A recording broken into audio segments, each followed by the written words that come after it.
Continuando a nossa descrição do movimento dos corpos rígidos, agora nós vamos falar a respeito da descrição com base nas energias e nos momentos. Então, o que nós vamos fazer aqui é uma descrição bem parecida do que nós fizemos com as forças, né? Entendendo como é que a gente vai fazer essa descrição. Muito disso parte da análise que nós fazíamos lá para partículas, só que agora generalizando para o contexto de várias partículas que constituem o corpo rígido. Então, quando a gente pensa aí do ponto de vista de energia, né, a gente está pensando também do ponto de vista de trabalho, e a energia que o sistema vai ter numa configuração inicial, ela corresponde à energia que você vai ter lá no final, desde que você acrescente aí o trabalho que foi realizado no processo. Então, a energia que você tem no começo, mais o trabalho que foi realizado, tem que ser aquela energia que você tem lá no final. Lembrando que no caso da energia cinética, né, energia cinética é a massa vezes a velocidade ao quadrado dividido por 2. Para o caso, então, de um corpo rígido, né, para cada ponto que a gente descrever, vai estar associado uma quantidade de massa, uma velocidade. Então, eu consigo calcular uma componente de energia cinética para ele, e quando eu faço o somatório para todos os pontos, eu tenho, então, a energia cinética total associada ao movimento do corpo rígido que está sendo descrito.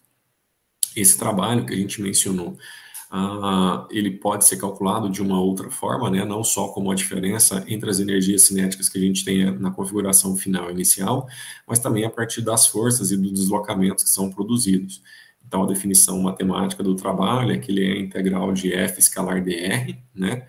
Então, força e deslocamento, integrado aí da posição inicial até a posição final. Como a gente tem aqui um produto escalar, esse F dr ele é correspondente, né, a um F cosseno do ângulo entre força e deslocamento, ds. E no caso de movimentos aí que vão considerar uma rotação, né, um movimento mais geral, a gente pode calcular esse ds como um r de θ, né, seria uma distância multiplicada por um ângulo que me dá aí o comprimento da curva que o objeto está fazendo, né, que corresponderia ao seu deslocamento.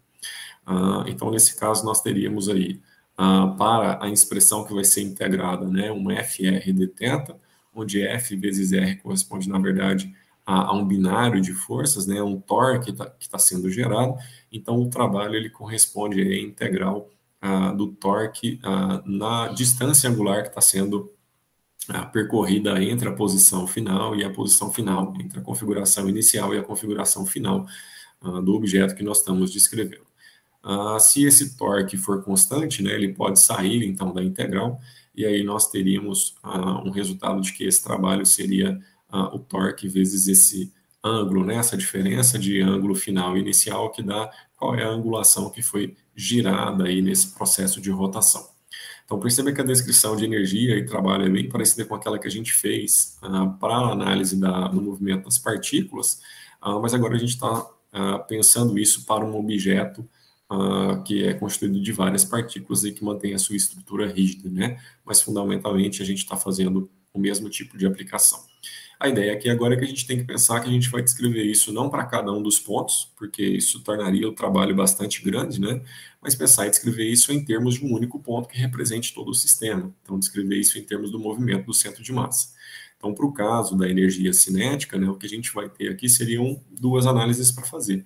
A primeira é que, como esse objeto está se movimentando, e eu vou representar o movimento através do centro de massa, existe uma energia cinética associada ao movimento do centro de massa.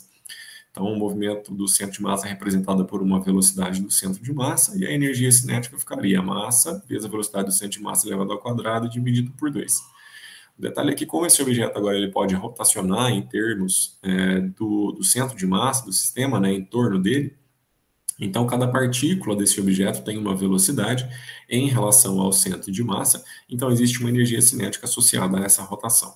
Então, nós temos aqui um segundo termo que leva em consideração essa rotação. Então, cada ponto tem uma velocidade e aí tem uma energia cinética associada a ela.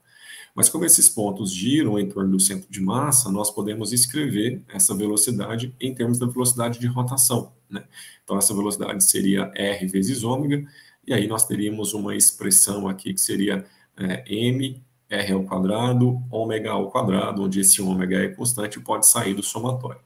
Então, dentro do somatório, nós teríamos aí um r ao quadrado vezes m, que, na verdade, né, somado aí para todos os pontos do objeto que nós estamos considerando, corresponde ao momento de inércia desse objeto, quando ele rotaciona, né, quando ele gira em torno do centro de massa.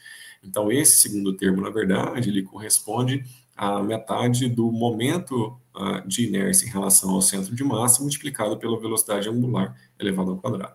O que nos dá a ideia, então, de que a energia cinética total desse sistema ela tem uma contribuição do movimento de translação do centro de massa do sistema e uma componente da rotação, né, desse objeto em torno do centro de massa. Quando nós analisamos aí, né, que a rotação acontece em torno do centro de massa, então a consideração para a energia é feita da forma como nós mencionamos no slide anterior. Mas como já foi abordado, essa rotação ela pode acontecer em torno de um ponto qualquer desse objeto. E aí, nesse caso, nós mudamos a nossa forma de fazer análise, mas vamos chegar num resultado semelhante ao que foi obtido anteriormente. Então, quando a gente considera esse ponto O, em torno do qual o sistema vai rotacionar, cada partícula apresenta uma velocidade, né, e uma distância em relação a esse ponto. Então, nós podemos calcular qual é a energia cinética, né, das partículas girando em torno desse ponto que foi escolhido. Então, a energia cinética, de maneira geral, é meio de mv ao quadrado. Nesse caso, a velocidade de cada ponto pode ser escrita novamente, né, como produto do raio pela velocidade angular, então R vezes ômega. Então, vai aparecer, né, aqui dentro um R ômega elevado ao quadrado. Então, ficaria um R ao quadrado, ômega ao quadrado, com mais uma vez a velocidade angular sendo constante, podemos sair do somatório. E aí a gente tem agora um somatório, né, de RI ao quadrado MI, né? Então, a massa do ponto que eu estou analisando e a distância dele até o ponto O. Ou seja, esse somatório ele continua representando um momento de inércia, mas agora um momento de inércia não em relação ao centro de massa, mas em relação ao ponto O. Então, a energia cinética, nesse caso, né, para o objeto que a gente está considerando, seria o momento de inércia em relação ao ponto O, vezes a velocidade angular ao quadrado, dividido por 2, e aí a gente chega numa estrutura muito parecida com aquela que a gente obteve quando analisou o movimento em relação ao centro de massa. Essa descrição com base na energia a gente faz pensando na ideia de conservação. Então, a ideia é que eu possa aplicar que a energia no momento anterior tem que ser igual à energia no momento posterior, e aí a gente pode aplicar isso para as mais diversas situações. Aqui está exemplificado mais uma vez o movimento de uma haste que está conectada a pontos A e B, que podem se movimentar aí na horizontal e na vertical, e a gente vai descrever isso em termos da conservação da energia.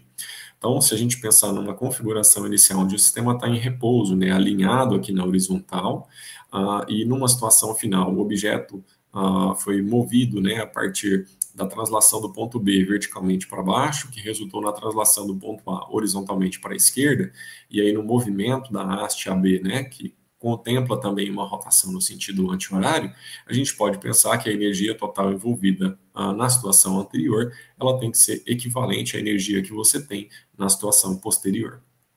Analisando cada uma das situações, né, dentro do contexto do nosso exemplo, essa barra está inicialmente em repouso, então não existe energia cinética associada a ela, a energia cinética é zero. Como nós podemos escolher o nosso referencial, a gente pode adotar que a configuração inicial seja aquela onde o nível de energia potencial é igual a zero, então a energia potencial do sistema inicialmente também seria zero. Analisada dessa forma, na situação final, nós teríamos uma energia potencial negativa, né, já que o objeto está abaixo do nível que nós escolhemos como referência, e essa energia potencial seria o produto da massa pela aceleração gravitacional por essa altura que o objeto desceu em relação ao nível, né, que é o referencial igual a zero.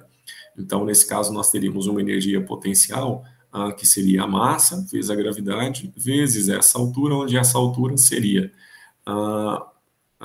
correspondente aqui, né, ao cateto desse triângulo que mostra o quanto a barra desceu, né, o quanto o centro de massa desceu em relação ao nível horizontal. Então, eu tenho uma reta aqui horizontal, o movimento vertical aqui do centro de massa e a haste, né, com a sua metade formando um triângulo aqui, do qual o seno seria o cateto oposto, ou seja, essa altura dividido pela hipotenusa, que corresponde à metade do comprimento da barra. Então, dá para a gente encontrar essa altura se eu multiplicar o tamanho da hipotenusa pelo seno do ângulo θ, né? Esse tamanho aqui é a metade do comprimento da barra, então ficaria L sobre 2 vezes o seno de θ correspondendo a essa altura, portanto, a energia potencial na situação 2 seria menos meio de mgl seno de θ. O que falta agora é a gente determinar a velocidade, né, do sistema para determinar a energia cinética na configuração 2. Então, na configuração 2, nós vamos ter uma energia cinética associada à translação do centro de massa, mais a rotação do objeto em torno do centro de massa. Essa velocidade aqui, ela seria o resultado de R vezes ômega, né? Nesse caso, o R aí é a distância do centro de massa até o ponto A, que a gente está considerando aí, né? O ponto B, que seria a rotação. Então, seria a metade do comprimento. Então, por isso aparece um L sobre 2 vezes ômega elevado ao quadrado, no lugar da velocidade. E na contribuição, né, da rotação do objeto em torno do centro de massa, aparece o momento de inércia do objeto girando em torno do centro de massa, que nesse caso corresponde a ml ao quadrado sobre 12, porque seria o momento de inércia de uma barra girando presa pelo seu centro, né? E o momento associado a essa figura seria, então, ml ao quadrado dividido por 12. Então, quando a gente faz aqui, né, o procedimento matemático, então, somando esses dois termos aí, nós teríamos uma energia cinética total que corresponde aí a meio de ml ao quadrado sobre 3, que multiplica ômega ao quadrado. Dadas, então, todas as energias, a gente consegue determinar aí agora qual seria essa velocidade de rotação, se a gente considerar aí a conservação da energia, né? Então, a energia total no início tem que ser igual à energia total no final, e aí, solução matemática, a gente determina, então, que a velocidade, nesse caso, seria 3 vezes o valor da aceleração gravitacional, dividido pelo comprimento da barra, multiplicado pelo seno do ângulo, né, na posição que a gente está considerando, tudo isso dentro de uma raiz quadrada. Então, a resposta seria a raiz quadrada de 3GL seno de θ.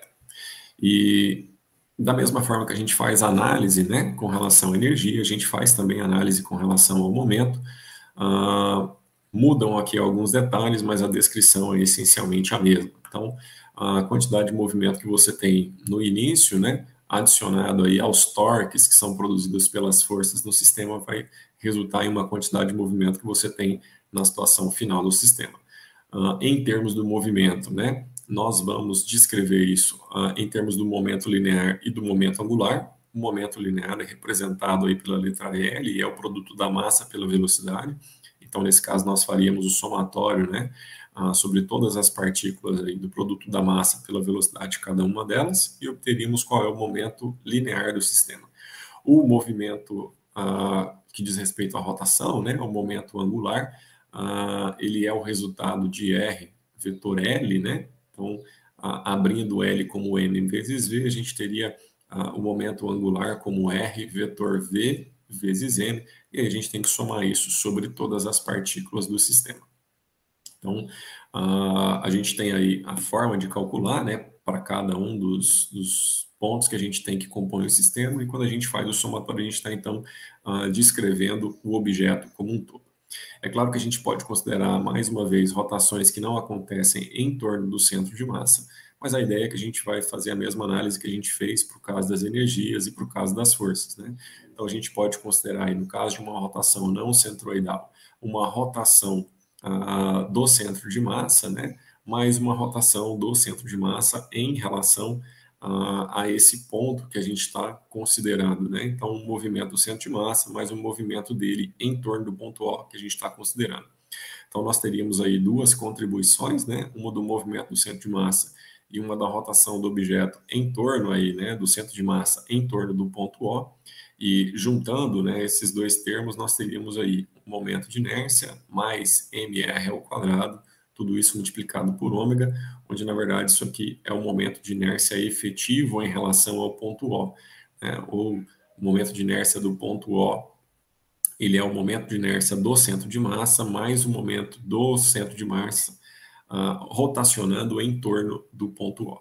E aí a gente consegue analisar como é que ficaria, né, a questão do momento e do torque para uma configuração onde você está rotacionando em torno de um ponto qualquer.